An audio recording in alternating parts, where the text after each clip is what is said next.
Brasil tem tudo para ser uma grande potência. Por isso desperta grandes interesses internacionais, de estadistas amigos e adversários, bem como da população de todo o mundo. Que fatores impedem que o Brasil desenvolva toda a sua potencialidade, transformando-se em presa fácil de um sistema de rapina internacional sobre o seu petróleo, sua magnífica riqueza mineral, seu significativo desenvolvimento industrial, que jamais alcança a plena independência? O Brasil, por ser muito rico, é alvo de sistemáticas interferências externas, como as que derrubaram os presidentes Getúlio Vargas, João Goulart e Dilma Rousseff, e depois prenderam o presidente Luiz Inácio Lula da Silva para impedir que fosse candidato presidencial em 2018. Esses temas explosivos estão no Latitude Brasil, que está começando agora. Alô, amigos e amigas do programa Latitude Brasil por Telesur. Uma saudação a todos vocês que nos acompanham a cada semana. Hoje tem um tema muito especial. Um tema que é o que significa a imagem do Brasil no mundo, no cenário euroasiático, no cenário anglo-americano. E para isso, o nosso convidado é um dos jornalistas mais destacados, seguramente o jornalista brasileiro mais experiente nessa área internacional, agora radicado na euroasiática situação, ele que é, sobretudo, analista de assuntos que configuram o que nós podemos chamar de uma guerra sistema contra sistema, ou seja, aquele mundo da OTAN, das guerras do Império, das manifestações e manipulações feitas contra os países que não aceitam se submeter às diretrizes dos Estados Unidos. Aí me refiro especificamente à Rússia, China, Irã e os países que vão, inclusive, formando um campo de resistência àquelas diretrizes ameaçadoras que vêm da OTAN. O Pepe Escobar, que está aqui conosco, a quem dou as boas-vindas, ele está está desde 1985 fora do Brasil e, a partir de 2000, está na região asiática. Portanto, nós não temos outro jornalista com tal destaque, jornalista brasileiro com tal destaque, e que nos poderá dar uma informação bastante de outro olhar, outra configuração, porque hoje nós vamos pedir que o Pepe analise especificamente o Brasil visto lá fora. Ele normalmente analisa o mundo explosivo, cada vez mais vulcanicamente explosivo, das relações entre a OTAN e a Euroásia, né? E aqueles países que não se submetem. Mas hoje pedimos a ele esse olhar. Dou as boas-vindas a Pepe Escobar. Seja muito bem-vindo à Telesur, Pepe. Muito obrigado, Beto. É um enorme prazer estar com vocês, é um enorme prazer estar com a Telesur. Eu já tinha laços antigos com a Telesur. Eu escrevi colunas em inglês para a Telesur English há anos atrás. Ou seja, o laço sempre existiu, né? Que bom, que bom, que bom. Muito bom, muito bom. Mas então, nosso olhar de hoje é o Brasil que se apresenta aí fora, ou seja, como é visto o Brasil. Digamos, você viu de fora o Brasil voltar à democracia, sair das ditaduras estatizantes, voltar para a democracia privatizante. Mas viu também a evolução da privataria, viu depois os governos Lula, Dilma aí fora, e agora esse golpe com essa tragédia que significa um governo da natureza tão nefasta como o de Jair Bolsonaro. Eu começaria perguntando pelo golpe. Ou seja, como foi visto aquele golpe? Porque as notícias que temos é que a alta direção do PT foi avisada, nada mais, nada menos, por Vladimir Putin, de que vinha um golpe geopolítico disfarçado de lava-jato. Como é isso? Olha, em 2016, particularmente, foi muito interessante, porque na época eu estava escrevendo só para a mídia russa, especificamente nesse ano. Eu tinha uma coluna na RT, em inglês, uma coluna na Sputnik, em inglês, e eu escrevia para o Strategic Culture, que é um site pequeno, editado em Moscou, em inglês também. E eles me pediam Brasil o tempo todo, evidentemente. Então eu fiz uma pequena série de longe, observando o Brasil de longe, que é o que eu vinha fazendo desde... É uma loucura, muitos de vocês vão achar isso surrealista. Desde 1985, quando eu saí do Brasil tecnicamente, Fernando Henrique nem era presidente ainda. Então eu encontrava o Fernando Henrique nas viagens dele. A gente se encontrou na Itália, na França, por exemplo. Então eu segui o governo Fernando Henrique de fora.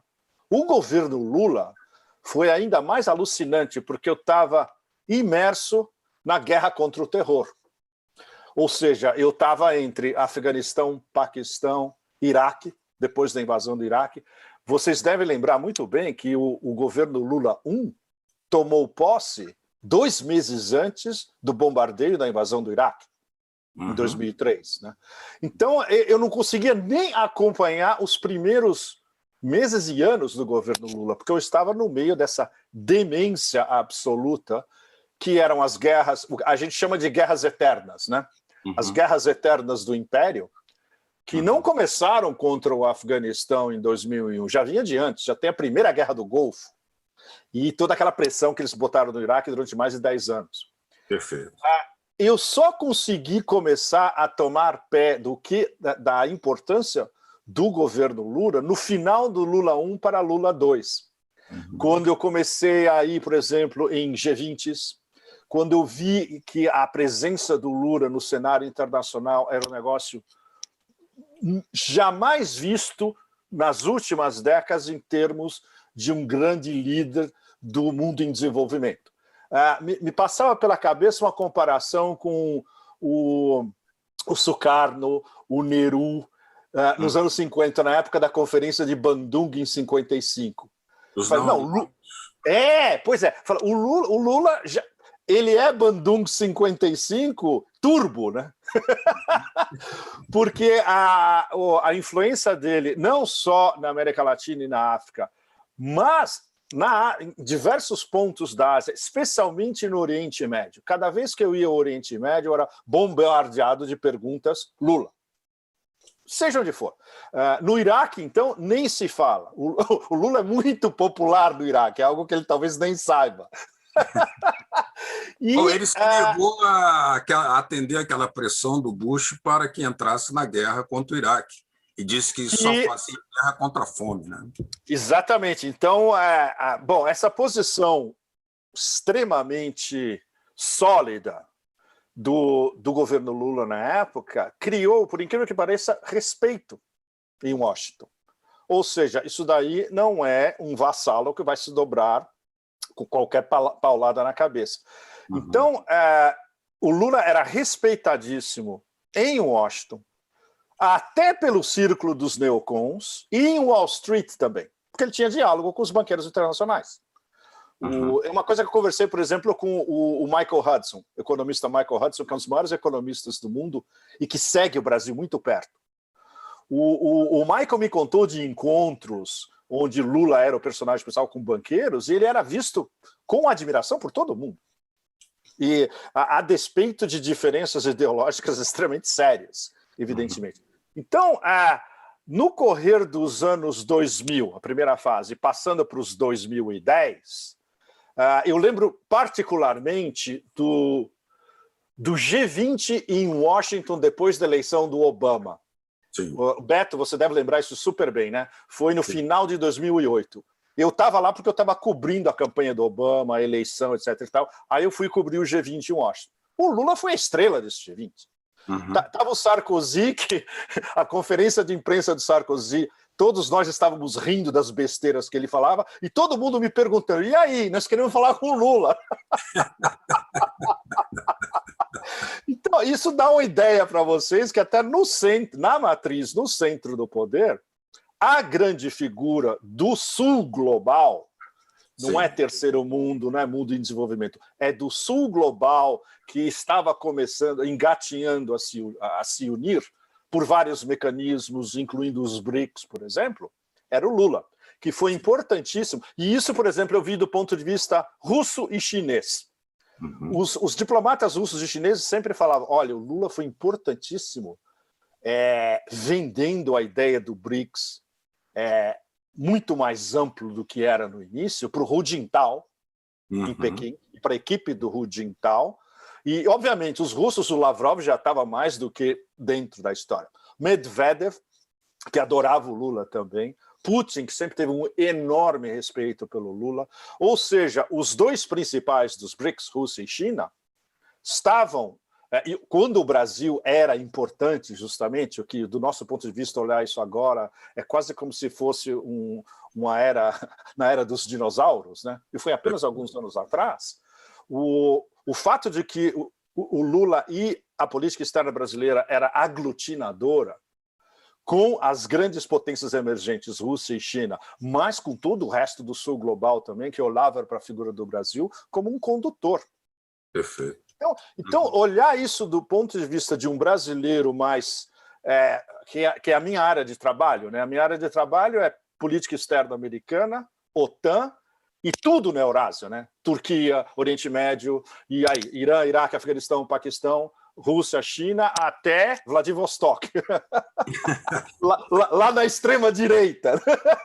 Que é o que eu tenho acompanhado há mais de 20 anos. Eu vim para a Ásia, para vocês terem uma ideia, muitos de vocês acho que nem tinham nascido. Eu vim morar na Ásia em 94. Eu estou aqui há 27 anos. E indo e voltando, né? Então isso dá um ponto de vista único, realmente, especialmente para um latino-americano, né? Perfeito, perfeito.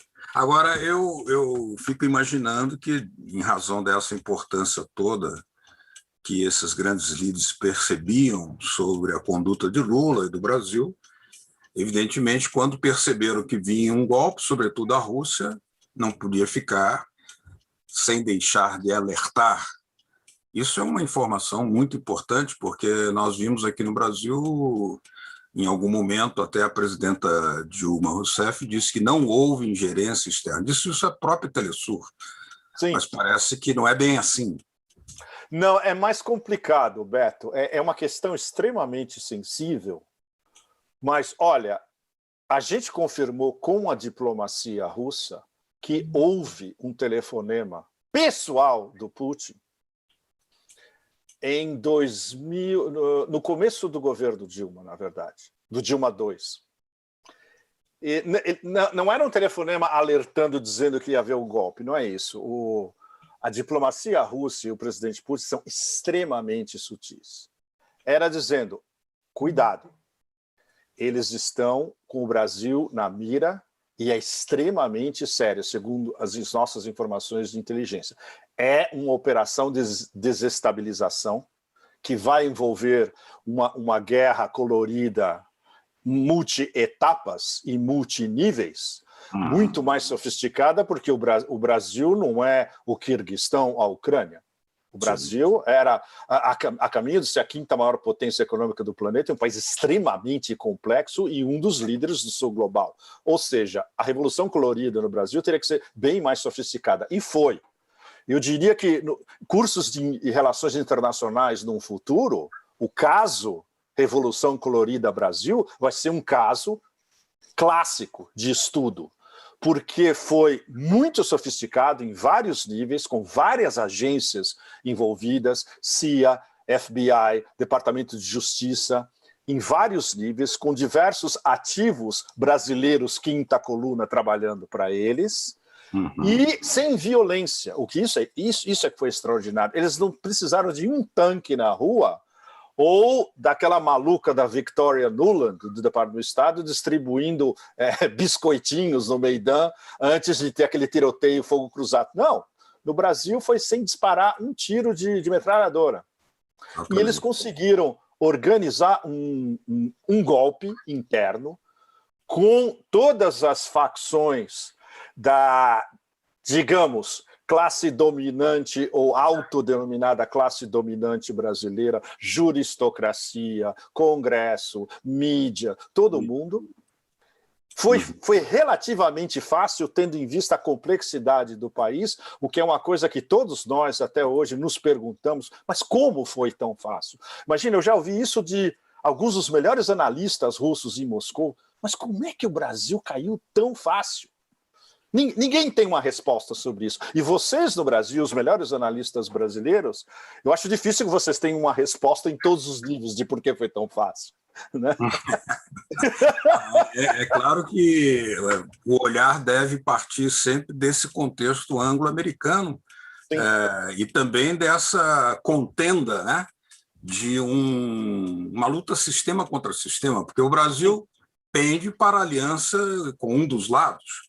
Embora não rompa nunca com os Estados Unidos, ele é um membro dos BRICS. Aliás, por incapacidade desse governo, por exemplo, não sabe nem tirar bom proveito da vantagem comparativa de ser membro dos BRICS para, por exemplo, conseguir vacinas. E aqui temos uma mortandade calamitosa, né?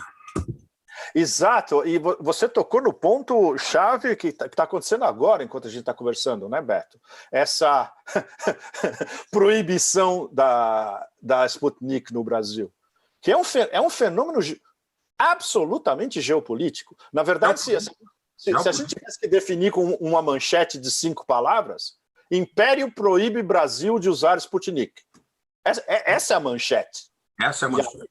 Essa é a manchete. E aí você declina as variáveis embutidas na história, que é a pressão da Big Pharma americana, a pressão seja quem for em Washington, o Deep State, o Estado profundo americano que quer manter o Brasil na rédea, seja quem for. Outro dia eu estava fazendo um exercício junto com um analista alemão que tem um blog excelente, pequenininho, comparando tweets do Pompeu como secretário de Estado e do Tony Blinken como secretário de Estado. É como se eles tivessem sido redigidos pelo mesmo escritório. A linguagem é a mesma, os adjetivos são os mesmos e a visão ou falta de visão do mundo são as mesmas. Ou seja, não interessa quem mude o que a gente chama de porta giratória em Washington. Do ponto de vista do Estado profundo, o Brasil é muito importante e tem que ser mantido na rédea. Bom, e é o que explica o caso Sputnik agora.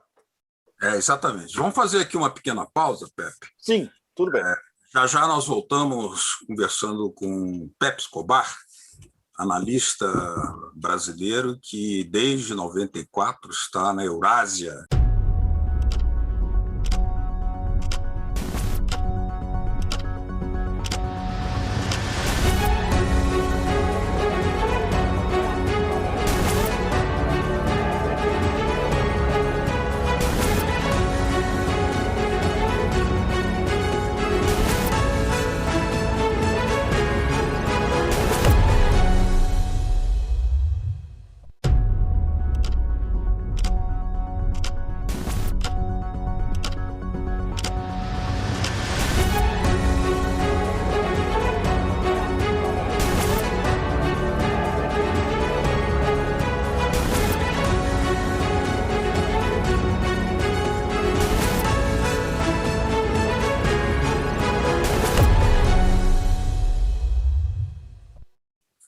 Latitude Brasil está de volta, hoje conversando com Pepe Escobar, jornalista brasileiro que está radicado na Eurásia e que escreve sobre esse conflito de civilização, sistema contra sistema, a OTAN, os Estados Unidos, o Império contra os países que não se submetem, Rússia, China e Irã. E aí, qual é o olhar que surge para o Brasil? Qual é a imagem do Brasil que lá se apresenta? Ele que tem 6 livros publicados nos Estados Unidos e que está atualmente como analista do Asia Times, que é um jornal daquela região importantíssimo. Pepe, me fala um pouco da questão financeira, porque o que nós temos visto realmente nos últimos tempos é que Rússia, China e Irã cada dia mais aposentam o dólar. Isso é explosivo. Absolutamente.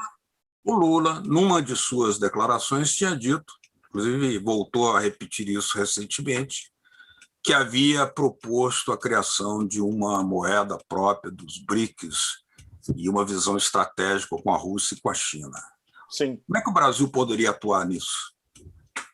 Bom, A gente teria que ter o Lula de volta ao poder, né? Porque o X da questão, Beto, é esse. O principal incentivador nas discussões inter-BRICS nos anos 2000, especialmente com o Hu Jintao e o Medvedev e as equipes, é isso. Vamos cada vez mais fazer os BRICS passar ao largo do dólar, e aí a gente vai começar a trazer os novos BRICS. Vamos trazer a Coreia do Sul, a Indonésia, sabe? Países emergentes importantes. Mais tarde, até o Irã, sem sanções, etc. E tal. Isso é uma coisa que era discutido nas chancelarias dos outros países emergentes. Em Seul, em Jakarta, em Teherã se discute amplamente, porque Teherã, por causa das sanções americanas, eles são obrigados a passar ao largo do dólar. Eles usam, no máximo, euro. O problema é que as empresas europeias têm medo de investir no Irã, mesmo tendo escapado de algumas das sanções, porque eles acham que eles vão terminar sendo sancionados de novo pelos americanos.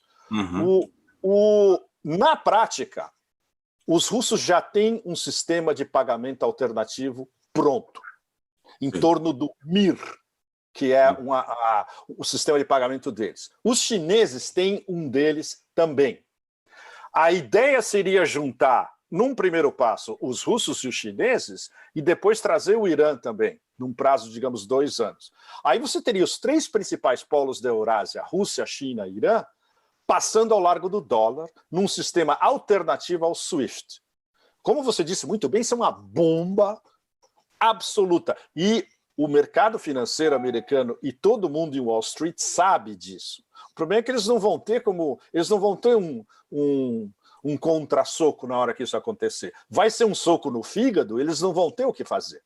Inclusive porque eles fazem o chamado papel pintado, ou seja, moeda ou lastreada no míssil nuclear, né? Não é no ouro. Eles mudam.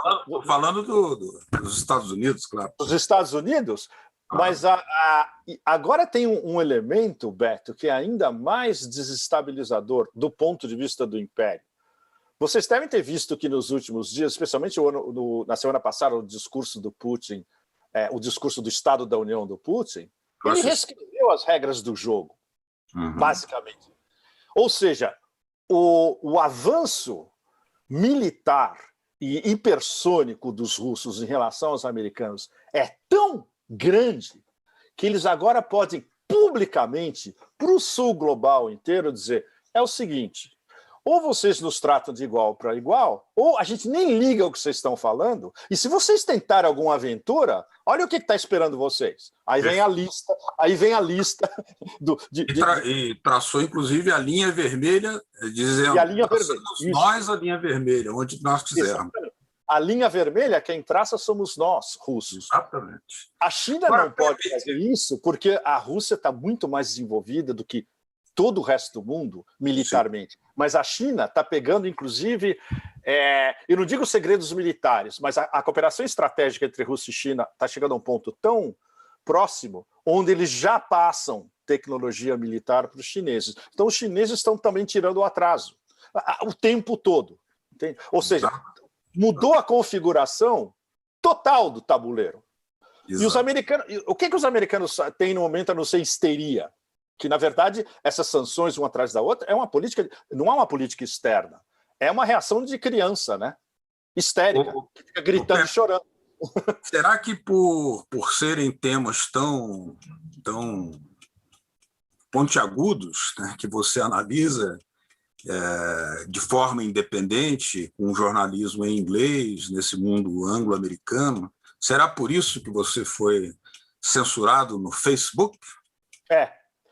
Eu não posso falar detalhes. Os advogados do Asia Times me disseram para eu ser muito cuidadoso no que eu falo, e eles pediram para eu não publicar nada a respeito. Mas foi.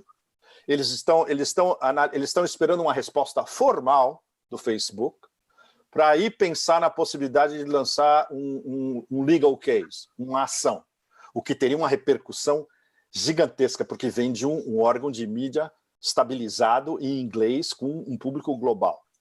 E isso é um negócio que os meus amigos dos Estados Unidos falaram: olha, façam, porque vocês vão ser apoiados por um monte de empresas de mídia aqui nos Estados Unidos, que correm o risco de serem censuradas também.